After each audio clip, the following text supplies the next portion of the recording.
Hello, Nexters. Welcome to Whiteboard Wednesday. It's me. It's Wednesday. Must be live.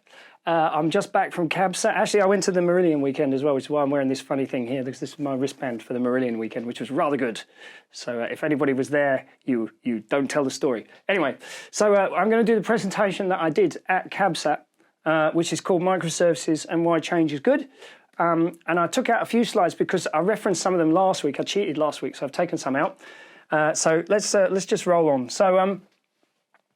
So strategic challenges and opportunities, okay? So basically the way we see it in the broadcast industry right now, there's a lot of steam engines around, okay? So there's a lot of puff engines. We've been doing things the same way for a long time, he says, going forwards accidentally. You know it's live. So what we want to try to do is move more into the future where we're using jet airliners instead of, old rails and creaking signals and stuff like that. We want runways and we want to be fast and we want to be agile, right? So I'll have to stand out the way of this slide a little bit. Today we've got like aging infrastructures and protocols. It's limited ability to change things because it's very, very fixed workflows. It's difficult to scale and be flexible with those workflows. And also we're using a lot of monoliths of technology that can't support new ideas. It's very hard to try new things out, for instance. And also we've always got these increasing operating costs of maintaining this stuff as it starts to deprecate.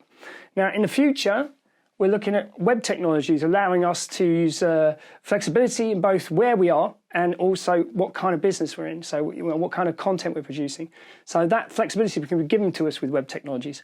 Also a common content platform for both digital and linear, i.e. that we're doing everything in a single place. So we're consolidating everything and having a centralized portal of media, which I've talked about before. This lowers the cost of trying new services because you can spin stuff up and spin stuff down if it's not working and keep it if it is. And then finally, taking a microservices approach to physical kit. So actually, taking microservices and replacing big monolithic boxes with it. So these are the strategic challenges and opportunities that we see. So first and foremost, what is, and in brackets there, isn't a microservice, he says, trying to fit the whole slide in. So it's a bit like bees making honey, right? Okay, so the bees buzz around, and if one bee gets sick, for instance, then another bee will come along and take over its job and carry on making the honey, right? So you've got a lot of different little bees doing lots of different little jobs that helps keep the whole hive and the whole community of bees safe and well. Now, what happens then is that when you've got all these bees, you just add these beehives and you get a bigger swarm, which means you get more processing power, more transcode power, more storage, more of everything. And you can do that in the cloud, or you can do it on the ground on-prem, or you can have some hives in the cloud and some hives on-prem as well. That's a hybrid solution. But fundamentally, it's all about these bees that are running around. So they're individual little resources of code that do a specific task, and then when they're done, they just either disappear or they hand the task off to another bee. Okay, so microservices are very flexible and agile in that respect. So microservices provide elasticity, so we can scale them up inside the servers. If they're on-prem, we can scale up to the edge of the servers, which means we run out of resource, but they can actually jump between servers as well. So if you have 3 or 4 servers, you can actually spread the load. It's called load balancing between all of the servers. So that also allows for scalability, so we can scale up, and reliability, because obviously if something actually goes wrong with a microservice, another microservice can spin up in milliseconds and replace the job that it was just doing. So they're very, very, very, very useful tools when you're doing development software. And there's 2 kinds of things. You've probably heard of these. There's Docker and Kubernetes. These are the underlying layers that drive all the containers, as we call them, the microservices. Kubernetes is actually supported by Google, and Docker is, I don't know who Docker is supported by. Someone will write in and tell me in the comments. But Kubernetes fundamentally is much better at scaling really massively. So if you need to do stuff, to sell some product in Australia and you need to scale up in Australia, Kubernetes is good for that. Us at Next, we use Docker because it's a little faster to spin things up. It doesn't scale as big, but when we're working in a broadcast environment, we don't need to massively scale. We just need to scale, So that's what the 2 things are. And then that brings me to virtual machines versus microservices, which I was told, a little controversial. Let's see. Me and Robert did something about this where we whiteboarded it out, but I'm just going to go over it again just to try and clarify it a bit. So a virtual machine, basically, if you imagine this purple box is the infrastructure, so this is like the processors and the hard drives and the graphics cards, the GPUs, etc. And what we want to do is cut that up into pieces and share it amongst a resource amongst all of these apps up here at the top. So for that, they use this thing called a hypervisor. Oh, he says, accidentally queuing on one. Never mind, I could have left that up. And the hypervisor is my ribbon, you know. And the hypervisor has a guest OS on the top here. So you could run something like Windows here, for instance, and another copy of Windows, and another copy of Windows.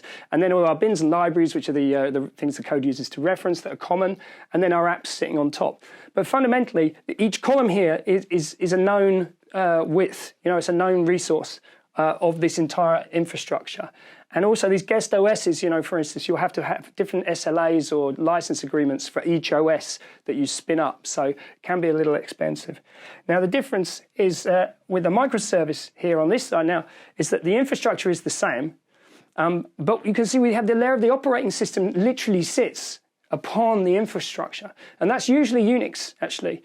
And the reason for that is having one underlying used operating system means that we're not having to license three operating systems over here. We have a single operating system.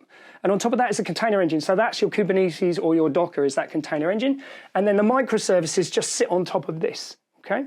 So this is a lot easier to scale. And also, well, I mean, I'm being simplistic. I have to say I'm being simplistic because anything you can do in microservices you can do with a virtual machine. But fundamentally, if you're going to build for cloud, it's really, this is a smart way to do it. If you want to just spin up a PC and put the software that you've got on the ground in the sky, then this is the only way to do it because you're not building for the cloud, you built for a PC. So you spin up a virtual PC or PC over IP, one of my pet hates. And, or you could take the microservices approach where you're built for cloud. It's a slightly different thing. So that's how that works.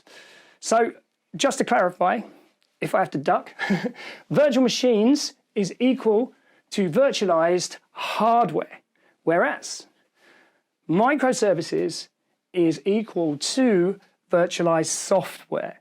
So there's a big difference there. We're not virtualizing the hardware and then running the software on that virtualized hardware. We're actually virtualizing the software itself so we can scale and elastic the software itself, if elastic is even a word. So that brings me to this. What we want is best of breed tools, not end-to-end solutions. This is something that I saw at a conference the other day.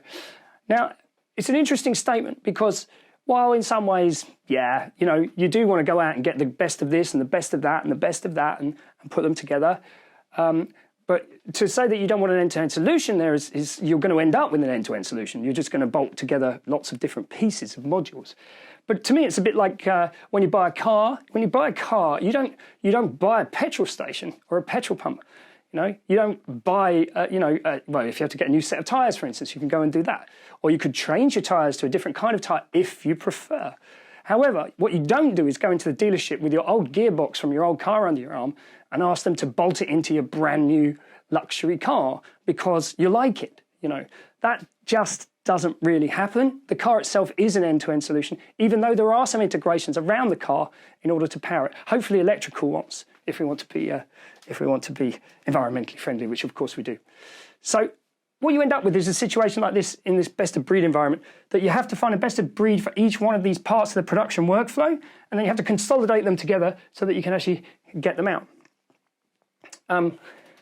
So the problem here is that by the statement itself is difficult because containers cannot talk to each other by default. In a microservice environment, you know, I did this last week actually, or the week before last. You know, these two containers can't talk to each other just because they're containers. Just because they're microservices doesn't mean they can talk to each other. There must be like APIs built between the two of them. I'm kind of going over a bit what I went over last week, but you know, we're talking about glue. So, you know, if you have the best of breed NLCS and the best of breed graphics and the best of breed transcode and MAM here, you need two pieces of glue where the NLCS talks to the graphics and the graphics talks to the NLCS. That's two. And if you extrapolate that across, of course, you end up with this. And the question is, who's responsible for all of the glue? Who takes responsibility for that? So there's a lot of things that if something throws an error, how do we know that and how do we deal with that? So exception errors are a bit like a whodunit movie, right? So you have to go through the logs and you have to find out, you know, in this case, the transcoder failed to register a render with the automation and that's what took the system down. You know, I mean, it might take just a few microservices down, but fundamentally it's just a big whodunit movie. And that can be complicated to resolve when you have many different coding teams who are siloed in different companies, able to talk to each other. So it can get a bit problematic. It comes to this sort of concept of too much glue.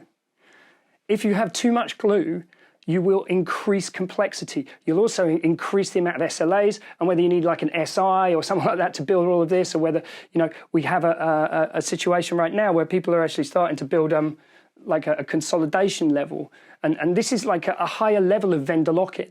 So people say, I don't want vendor lock-in. And of course, it's a perfectly valid statement. The thing is, who consolidates a best of breed solution? If we decide of all these pieces that we get it, who actually consolidates it together?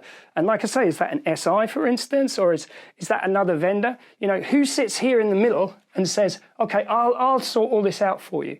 Traditionally it was green cable and routers and lots of buttons. But in this case now, if we're either in the cloud or even if we're on-prem, and these are all different manufactured code, then who consolidates that? Who's in charge? Who's responsible for that consolidation? And going back to my point earlier about when you start, a vendor consolidates or an SI, whoever consolidates in this world is going to start trying to build what we saw in the 90s with CompuServe and AOL and all of these, where they had a button that would take you to the wider internet. But they tried desperately to keep you inside their little thing here. So it was very difficult to get to the internet from here. They put all of their services effectively in here. So they consolidated a lot of things.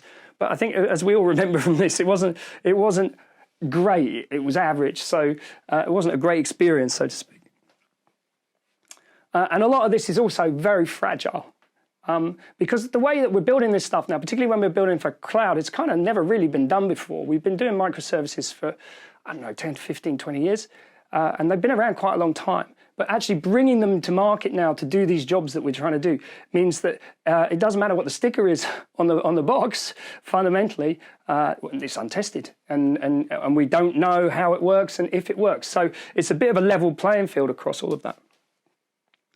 So we think it's time for a change, that we should change the way that we think about this stuff, because what's really common in this day and age, certainly I've come across it quite a lot, is that people tend to compare things together a lot.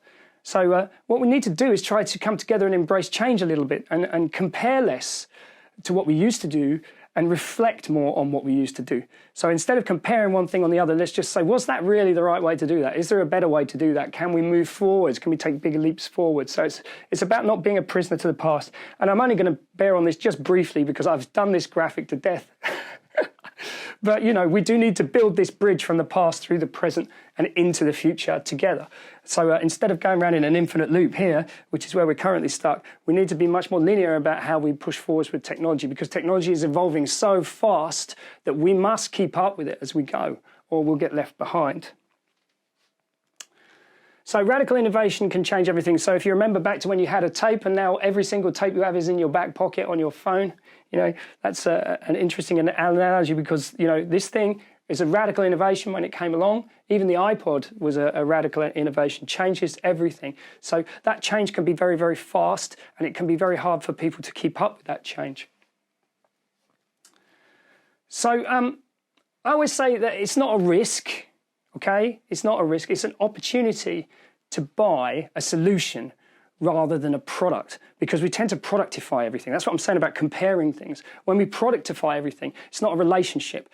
When you get into software as a service, for instance, that starts to be more about the relationship with the vendor than it is actually about what you're buying, because you rely on them to update the software as you go along and look after you as you go along.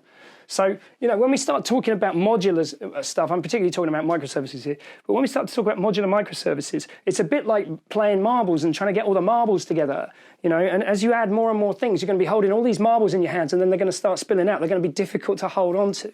Okay, so you're going to have exception errors and issues like that. So you need all the sysops and the DevOps that the whole world's looking for, the shipping companies, everybody in the world's looking for sysops and DevOps, and we're all chasing after the same talent pool. And they're the ones that are going to hold all this together. Now, that's one approach, but the end-to-end microservices approach is a bit more like a jar. Okay, so you put all the microservices in a jar, and the vendor takes care of the jar. Okay, and then you can drop more marbles in, or you can get a bigger jar if you're spilling over, and you're taking care of all the glue in here and everything, and responsible for that to allow you to focus much more on the content and the actual business of making that content. So, as I say, it's a solution. This is not necessarily a solution. This is complex. Right, and that's kind of what we do next. So I'm going to give you a small demonstration of how that could possibly be, executed, okay? So we have, we're working on something right now, so it's a bit of a preview, if you like. But we're working on this, this concept of virtual assets. So basically, what we can do is that inside the Next system, we can actually search and change the domain here from Next to Reuters. And that opens the Reuters API. But to the users, they're searching Reuters here, but it doesn't look any different to normal Next. You know, they're searching for the Olympics, doesn't look any different to normal Next.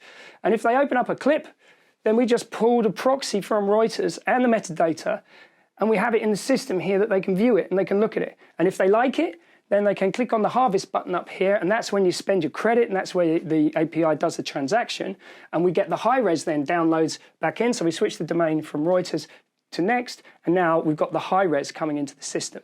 And that's a really good example of when you've got microservices actually talking to each other in a meshed way, so that we can use their API, talk to it, but we're presenting it to the user. We're consolidating that whole Reuters service in a way that a user doesn't have to open up Reuters and hunt for it in there. They can just use Next. And then this file, of course, could be dragged into a rundown and played out live on air, or it could just be published to social media. It's just about being fast and first, and that's the most important thing. First notification on the phone, everybody. Right, thanks for joining me today. I know I've talked very fast and I've lost my voice a bit from the concept. I hope you enjoyed that. I hope that was of some value. I don't know what we're doing next week, but I'm going to be discussing it with Lou in a bit. Thanks very much for your attention. And thank you anyone who came to see us at CabSat, because it was amazing and we got a lot of interest there. So that was a really great show for us. Thanks a lot, and we'll see you next Wednesday.